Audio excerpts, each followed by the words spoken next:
Good morning. I stand before you today with one unmistakable message about Operation Epic Fury.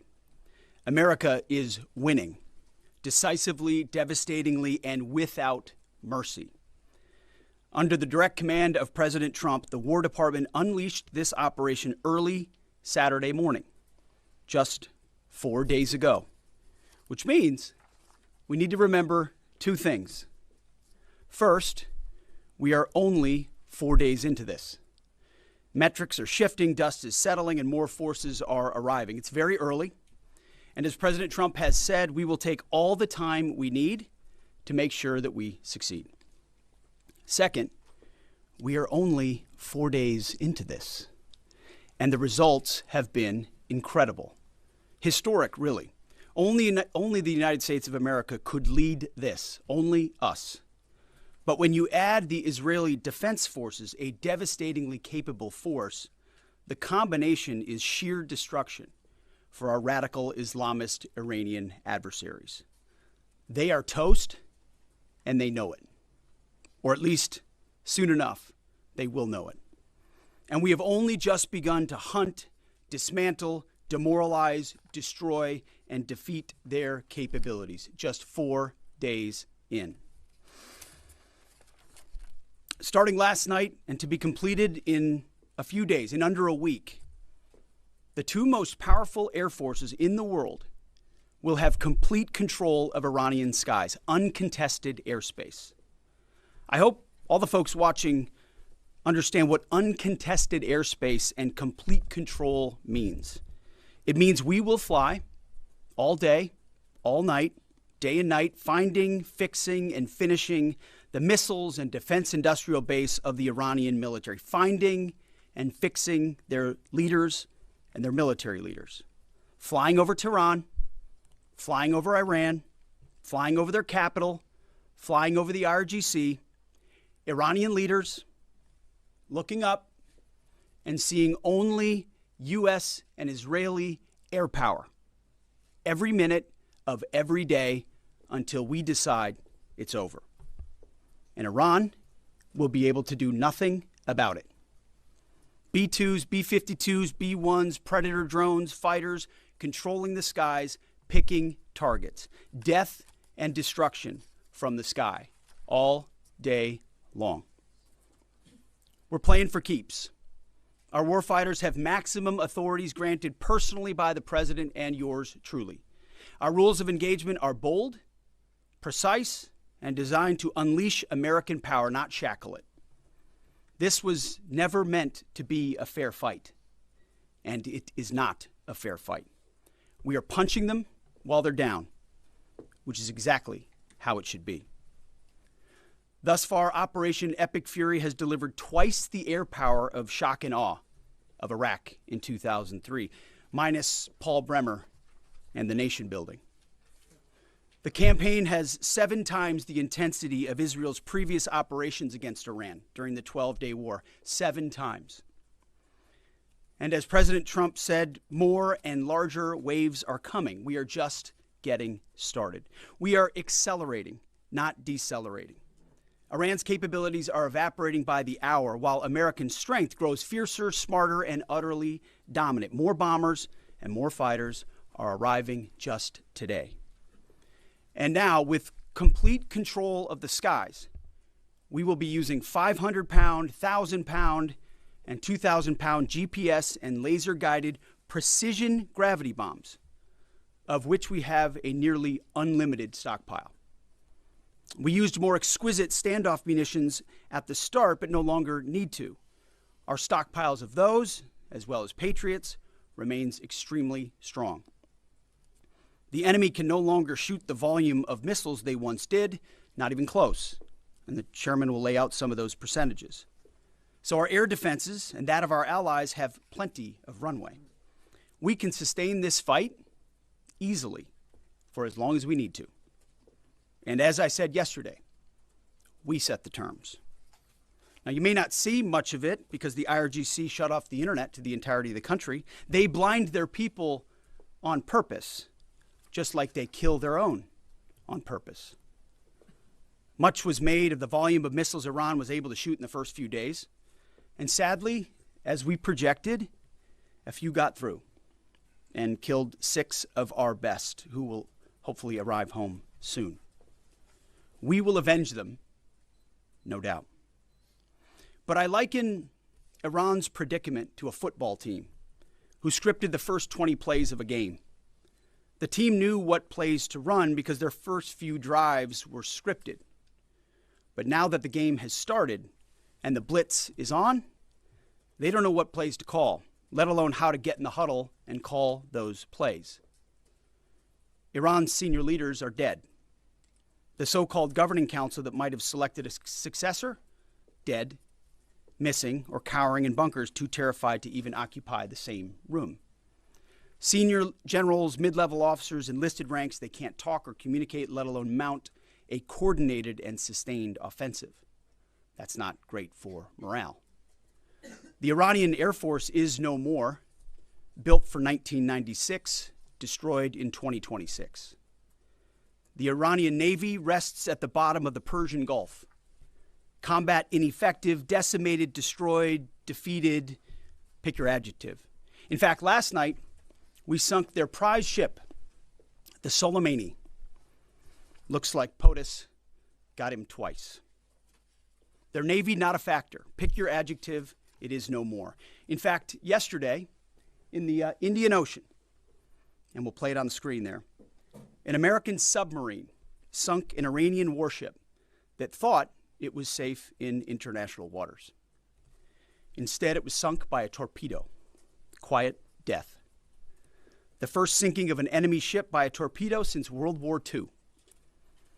Like in that war, back when we were still the War Department, we are fighting to win. Also, yesterday, the leader of the unit who attempted to assassinate President Trump has been hunted down and killed. Iran tried to kill President Trump, and President Trump got the last laugh. Now, this is not a mission accomplished situation. This is simply a reality check. The combination of U.S. and Israeli intelligence and combat power will control Iran, and will control it soon. Sure, Iran will still be able to shoot some missiles and still be able to launch one-way attack drones at civilian targets, and their proxies will attempt to attack our embassies, bases, and soft targets. They are terrorists, after all, and they need to target civilians because they can't fight toe-to-toe. But we will find them, and we will kill them. This is what the fake news misses. We've taken control of Iran's airspace and waterways without boots on the ground. We control their fate. But when a few drones get through or tragic things happen, it's front page news. I get it. The press only wants to make the president look bad, but try for once to report the reality. The terms of this war will be set by us at every step. As I said Monday, the mission is laser focused. Obliterate Iran's missiles and drones and facilities that produce them, annihilate its navy and critical security infrastructure, and sever their pathway to nuclear weapons. Iran will never possess a nuclear bomb, not on our watch, not ever. And this is why President Trump's moral clarity on Iran today is so vital. Unlike the past, where vague red lines and endless negotiations let Iran fund terror and inch ever so slightly toward a bomb, this president sees the threat plainly and acts decisively. No more half measures, especially when Iran is at its weakest. No more letting Tehran play for time while our people pay the price. His leadership ensures that we finish what we start and that we protect our warfighters by crushing the enemy before they can strike again. Our offensive operations, refined through months of relentless preparation, are unstoppable. And our defensive efforts are unprecedented. We have from the start put the protection of our troops ahead of everything else. Before we very publicly built up offensive combat power, we quietly ensured that our defensive posture and power was in place. And as we built up offensive combat power, we moved the vast majority of American troops over 90% of Americans that were on our bases, what we say off the X, out of the range of Iranian fire. Our defensive shield is equally formidable, the most sophisticated air and missile defense network ever fielded. Thousands of Iranian missiles and drones have been intercepted and vaporized. Tens of thousands of American and allied lives protected. We have pushed every counter-UAS system possible forward, sparing no expense or capability. And like I said, this does not mean we can stop everything, but we ensured that the maximum possible defense and maximum possible force protection was set up before we went on offense. In closing, as President Trump told German Chancellor Merz yesterday, Iran negotiated in bad faith, stalling, scheming, and preparing to strike. And we acted decisively to defend our people, our interests, and our allies. President Trump took bold action, putting America first, the kind of bold action that the American people elected him to execute. To our steadfast partner, Israel, your mission is being executed with unmatched skill and iron determination. Fighting shoulder to shoulder with such a capable ally is a true force multiplier and a breath of fresh air. We salute your courage and your contribution. 4 days in, we have only just begun to fight. America fights to win, and in Operation Epic Fury, we are. May God's providence cover and protect our troops always. And with that, I turn it over to the chairman. Thank you, Mr. Secretary, and good morning, everyone. Thank you for being here. I'm here today to provide the American people and those of you in this room an update on Operation Epic Fury. First, it's with profound sadness and gratitude that I share the names of 4 of our 6 fallen heroes, all from the 103rd Sustainment Command, U.S. Army Reserves out of Des Moines, Iowa. Captain Cody Cork, Sergeant First Class Noah Tegens, Sergeant First Class Nicole Amore, and Sergeant Declan Cody.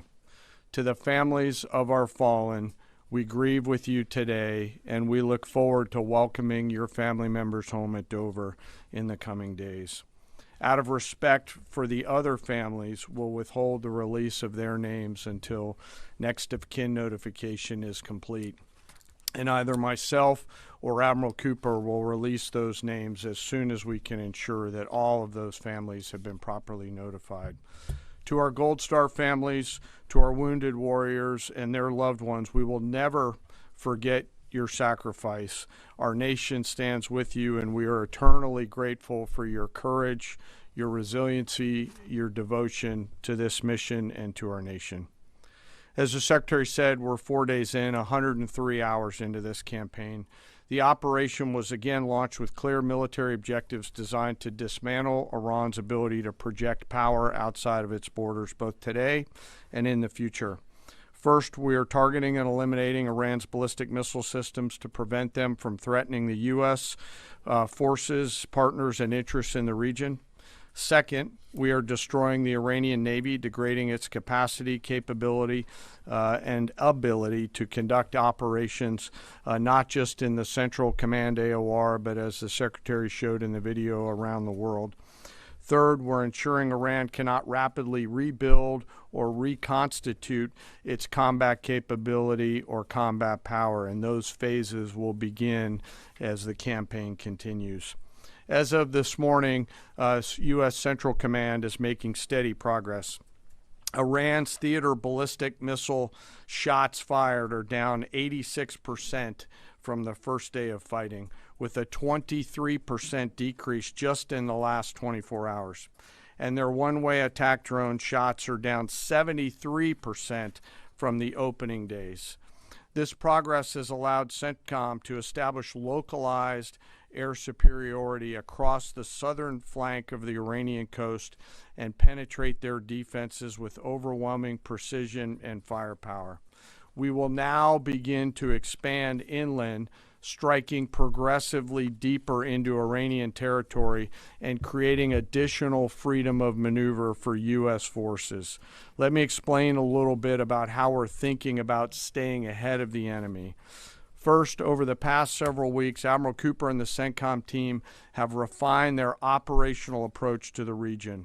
Their planners identified key centers of gravity that would allow Iran to project power outside of its borders. They thought about how to isolate critical vulnerabilities and determined where, with precision, the greatest strategic effect could be achieved. As a result of this, CENTCOM is now shifting in day 4 already from large deliberate strike packages using standoff munitions at range outside an enemy's ability to shoot at us, now into stand-in precision strikes overhead Iran. As the Secretary said, this is a point of munitions transition from standoff munitions to stand-in munitions like joint direct attack munitions, which are GPS-aided free-fall weapons, and other things like Hellfires, etc. This will allow the joint force to deliver significantly increased precision effects on the target. The throttle is coming up, as the Secretary said, as opposed to ramping down. This will allow us to maintain consistent pressure on the adversary over the coming days, disrupt their launch timelines, and impose cost every day around the clock. I know there have been a lot of questions about munitions. We have sufficient precision munitions for the task at hand, both on the offense and defense. But I want to tell you, teammates, as a matter of practice, I don't want to be talking about quantities. And I know there's been a great debate about that, and I appreciate the interest, but just know that we consider that an operational security matter. Let me flip to the map here. Hopefully I don't kill anybody with a laser pointer. As I mentioned earlier, and for you with the camera right there, my friend, I hope I don't ricochet off and hurt you. Over the initial days, the U.S. Joint Forces continued to attack and attrit ballistic missile capabilities as well as integrated air defense capabilities along the southern axis. Along the northern axis, Israel and the Israeli Air Force has predominantly been working integrated air defense targets along the northern flank, as well as medium-range ballistic missile capability as well. From the sea, the USS Ford has continued to project combat power here, as well as the bomber pulses that we talked about in the opening days of this briefing. Along the southern axis, the USS Abraham Lincoln Strike Group has continued to provide pressure from the sea along the southeastern side of the coast and has been attriting naval capability all along the strait and up into the Arabian Gulf at a size and scale sufficiently to address the targets required. To date, we've hit over 2,000 targets, as Admiral Cooper said in his video last night. We've destroyed more than 20 Iranian naval vessels, including, in addition to the frigate outside of the area, one submarine, and effectively neutralized at this point in time Iran's major naval presence in theater out there. As the Secretary showed the video, for the first time since 1945, a United States Navy fast attack submarine has sunk an enemy combatant ship using a single Mark 48 torpedo to achieve immediate effect, sending the warship to the bottom of the sea. I want to remind everybody that this is an incredible demonstration of America's global reach. To hunt, find, and kill an out-of-area deployer is something that only the United States can do at this type of scale. Over the next 24 to 48 hours, CENTCOM will continue to strike infrastructure and naval capability, and will continue to assess our progress against the military objectives. It does take time for us to collect that information and to assess en route. Much of our intelligence, surveillance, and reconnaissance capability is currently hunting and killing ballistic missile launchers and one-way attack capability. We're precise in that assessment, and we call balls and strikes in that assessment. We take that matter seriously. Iran, on the other hand, has been indiscriminate and more imprecise in their attacks. They fired more than 500 ballistic missiles and more than 2,000 drones, striking innocent civilian targets throughout the region. Our partners are answering the call to defend themselves right alongside us. Jordan, Bahrain, Saudi Arabia, the UAE, Qatar, and Kuwait are all defending their people with their own combat capability, with precision and restraint. Jordanian air defense crews recently intercepted a cluster of Iranian one-way attack drones headed to Amman. Bahrain's air defense forces shot down an inbound drone approaching Manama's maritime infrastructure, protecting both their population and critical shipping lanes. Saudi Patriot batteries stopped a salvo of ballistic missiles aimed at energy facilities near Tehran. The UAE neutralized multiple drones targeting Abu Dhabi's industrial zone, demonstrating speed and precision. And Qatari fighters for the first time have shot down 2 Iranian bombers that were en route to their location. Together, these nations are helping to defend themselves and project power as required against the enemy. We're 100 hours in. It's still very early, as the Secretary said, but the balance is shifting. We've always got to remember that these operations are complex, dangerous, and far from over. Our soldiers, sailors, airmen, Marines, Guardians, and Coast Guardsmen remain in harm's way, and we must be clear-eyed that the risk is still high. This is combat. Let us never forget this. As we continue, I ask that we hold all of our deployed teammates in our thoughts, those standing the watch, flying the sorties, sustaining the fight, and carrying our nation's burden. And I'll stop where I started, and that's remembering our 6 fallen who will return home as soon as possible. I remain humbled, grateful, inspired by every day the valor and professionalism of our joint force.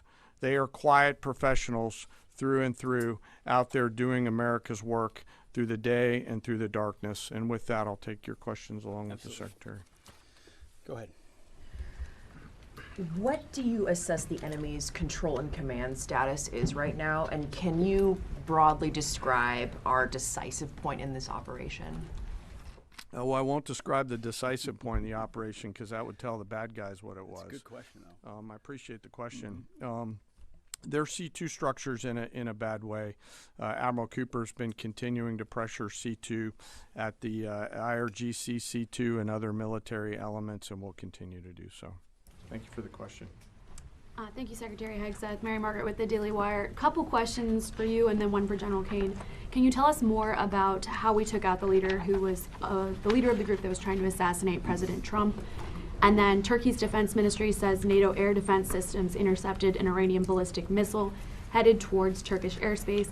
Could this trigger NATO's Article 5, and was it the U.S. who shot it down? On the first question, we've known for a long time that Iran had intentions on trying to kill President Trump and or other U.S. Officials.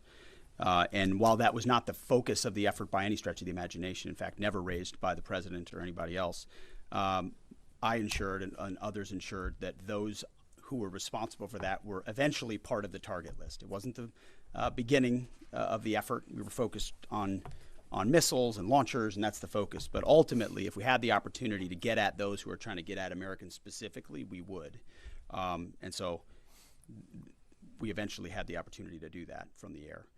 And then on the matter with Turkey, I'll have to get back to you on exactly what the intercept looked like at that. We're aware of that particular engagement, although no sense that it would trigger anything like Article 5. No. Tie right there. You got a tie on? Yeah. Thank you. Tom Bateman with the BBC. Can you give us an update on what the administration knows, what you know now about the reported strike on a girls' school in southern Iran on Saturday?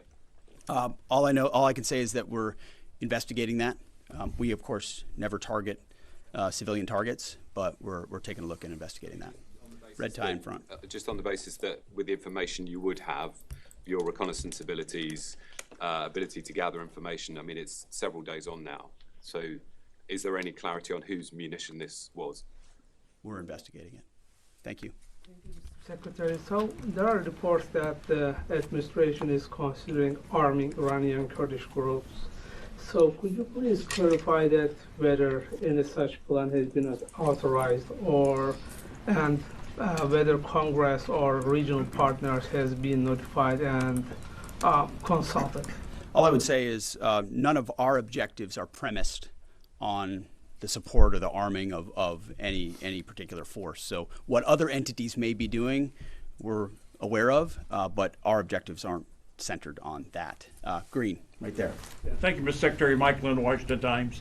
Can you talk a little bit about the deconfliction process that's going on? You have two parallel operations, Epic Fury and Roaring Lion. How are you making sure they're not interfering with each other? Sure, I'm happy to take that. Thank you for the question. We have liaison officers on both sides. There are U.S. CENTCOM teammates out in Israel, and there are Israeli Defense Force teammates at the relevant command and control nodes within the U.S. CENTCOM enterprise. Routinely, Admiral Cooper is talking to the IDF Chief of Defense, and I will occasionally speak to him through the arc of this. I've spoken to him a few times already. That allows us to coordinate, integrate, and synchronize activities while maintaining separate efforts. And when I said a breath of fresh air, I really meant it. Usually it's us with some ancillary benefits from allies who are maybe willing but not as capable. When you have both the will and the capability of an ally that can really bring things to bear, we take certain targets, they take certain targets, and we coordinate it. It has incredible effects. Right here. Secretary Hegseth, with respect to House Minority Leader Hakeem Jeffries' statement that the Iran mission will end in failure, what kind of message does that send to our enemies, and what does it do to the motivation of our troops? Well, I've been through that movie before with the Democrats rooting against the country. Our generation saw that in our battlefields. I think it's pretty unprecedented and unfortunate that it would occur 4 days in to an operation where, as the chairman laid out, America's best are operating in an incredibly challenging environment where they're having incredible success, but they're meeting a determined adversary. And he's been privy to briefs that we've provided. He knows how effective this has been. He's being disingenuous, which we're used to. Right here. Thank you for taking my question. Heather Mullins, Lindell TV. One of the questions I have is just really regarding the intelligence that indicated that this was something the U.S. had to get involved with at the time that you guys did. We had Operation Midnight Hammer back in June. We obliterated their nuclear facilities. What was the intelligence that suggested that somehow they became a threat once again that required us to get involved with Operation Epic Fury? I appreciate the question. The evidence in front of us since the 12-day war was that Iran had no intention of actually negotiating a nuclear deal that truly meant they did not have a pathway to the nuclear bomb. And they had a moment. Jared Kushner and Steve Witkoff, two of the best negotiators in the world, poured into that negotiation, giving them every single possible opportunity to release that ambition, and they didn't. And the intelligence that we saw they didn't intend to do it in good faith, that they had the intentions eventually to get to a place where they could have a conventional shield to block their nuclear capabilities, as I talked about yesterday. So I would separate the what from the when a little bit. The what is they've been killing Americans for 47 years. They have thousands of missiles pointed at us. They have ongoing nuclear ambitions, and they're at the weakest they've ever been. So the when became, in a particular, hey, what makes the most sense to do this to ensure that the narrow objectives we have of ensuring they never have a nuclear weapon have a maximum effect? Yes, right here. Thank you, Secretary Hegseth. I had two questions. First, what is your message to Iran's allies, namely Russia and China, who have called for an immediate end to hostilities? I don't have a message for them, and they're not really a factor here. And our issue is not with them. It's with the nuclear ambitions of Iran. Absolutely. And are any so-called fully autonomous weapons or other AI tools being used in Operation Epic Fury? We've got a lot of autonomous systems, or systems that drones and others incorporated with smart AI aspects to them, but a lot of which I can't talk about here. Yeah. Yellow, right there. Yes, ma'am. Thank you very much, Mr. Secretary. As you know, China is accusing the United States of invading in Iran, a sovereign nation, and North Korea, which cooperate with Iran on nuclear development, has declared its commitment to protecting Iran. What is the United States' strategic response to this? And I have a second one.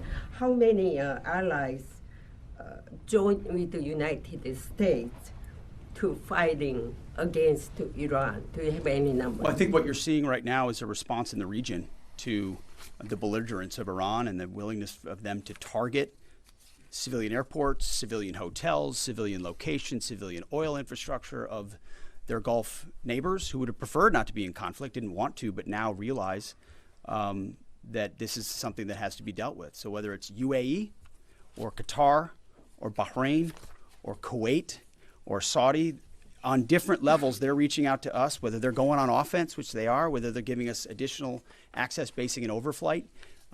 We're working very closely and collaborating with them. Also on air defenses. The air defense capabilities of those countries are significant, and when combined with ours and we coordinate, it brings simplicity to the shot doctrine, so we make sure we're using less munitions but being more effective with what we shoot at. And as it pertains to other countries, I'll sort of give the same question. They don't really bear on the case of Iran. We're going to deal with Iran's nuclear ambitions, and that'll send plenty of signals in the process. Right there. Purple. Are you going to help get Americans out of the region? Is the military going to help? Secretary, I have two questions. One question for you and the other question for Mr. Chairman. You ruled out that you are not engaging with the Kurdish forces, Iranian Kurdish forces, to incursion from the Kurdistan region to Iran. But now, and today, Iranian said that under threatening the Kurdistan region, they said clearly if there is any incursion from the Kurdistan region, they will attack all the Kurdistan region and go war with the Kurdistan region. What's your comment on that? And a question for Mr. Chairman, given comments that the U.S. forces might be deployed if necessary, under what specific conditions would you determine that deploying U.S. boots on the ground is necessary, and how would such a decision support and advance your stated strategic goals? Well, I'm not going to comment on U.S. boots on the ground. I think that's a question for policymakers, and I don't make policy, I execute policy. I will say on the question in the back corner about helping Americans get out, first, it's a great opportunity to encourage everybody in the region to go to the State Department and register. Secretary Rubio's been trying to get that word out, and I'd ask you to help us with that, to have folks register. We've also opened up space available seats as C-17s and other airplanes come in to try to help folks get out. But that's really a State Department matter. But to answer your question, that's what we've been doing. Absolutely. Last question right here. Secretary Hegseth, thank you. Reagan Reese with the Daily Caller. You touched on this in your opening remarks, but I'm hoping you could expand on it a bit. It's been reported that Iran might be trying to outlast our ability to intercept their missiles. It sounds like you guys are saying they don't have the ability to do so. Is that the case? Can they outlast us in their ability to do that? Iran cannot outlast us. We're going to ensure through violence of action and our offensive capabilities and our defensive capabilities, as I said, that we set the tone and the tempo of this fight. That's why stories and speculation about different things that try to make it look like we're limited in what we can do. The only limits we have in this is President Trump's desire to achieve specific effects on behalf of the American people. And that's why we don't talk about, you can say 4 weeks, but it could be 6, it could be 8, it could be 3. Ultimately, we set the pace and the tempo. The enemy is off balance, and we're going to keep them off balance. And we know their ability to shoot versus our ability to defend. That difference gets wider and wider every day. Our defense gets better, their offense capabilities diminish. As we are going into ammunitions that we, as we said, have tens of thousands of and can drop unlimited supplies on with even more effects than the standoff emissions we have now, which is why when we say the throttle's going up, the throttle's going up and it's going to stay on high. Thank you all very much. Appreciate it.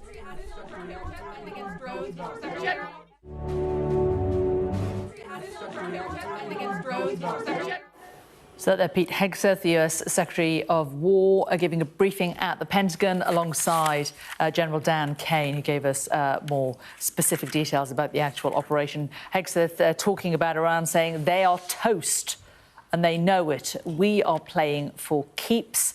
Iran's senior leaders are dead, the governing council is dead, senior generals can't talk, let alone mount an offensive. Also talking about how the Iranian Air Force is gone and the Iranian Navy sunk. The terms of this war will be set by us at every step, according to Pete Hegseth. Let's bring in our US correspondent, David Blevins, in Washington for us. David, bold statements from Pete Hegseth 5 days into this war.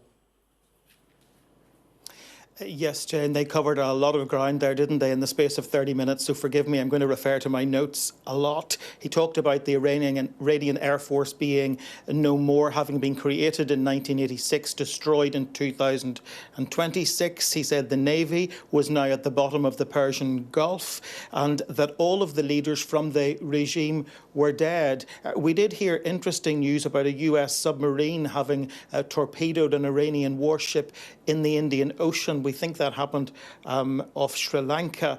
And I also pointed out that the leader of the unit who had attempted to assassinate President Trump in the past had also been killed, adding that President Trump has had the last laugh. So a lot of focus on how much progress they are making, but they also were keen to stress that this is far from mission accomplished. He said they had 7 times the intensity in this war of the 12-day war between Israel and Iran last year, that there were more and larger waves coming. He detailed £500, £1,000 and £2,000 bombs, laser-guided precision bombs. And then it was interesting, I thought, to hear from General Dan Caine, the chairman of the Joint Chiefs of Staff, when he talked about until now they were using stand-off munitions, but were moving towards stand-in munitions, giving them greater precision and the ability to push further into Iran. But on the reports that the US is preparing to arm Kurdish fighters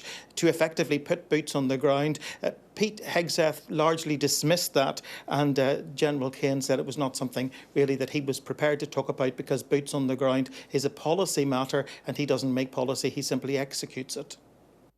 David, questions too about this strike on a girls' school in Iran. Yes, I think that is notable because we are hearing time and time again from the Defence Secretary or the self-styled Secretary of War, Pete Hegseth, that the United States is setting the terms for this war.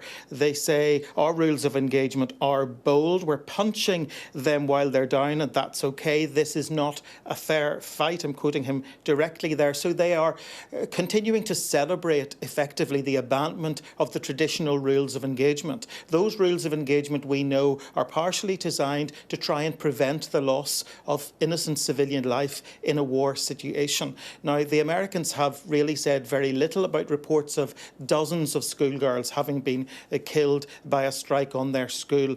When he was pressed on that this morning, he said they never target civilians and they are investigating. He was pressed for a second time and he simply said, we are investigating. So it appears to be something the Americans are not very keen to talk about at this stage.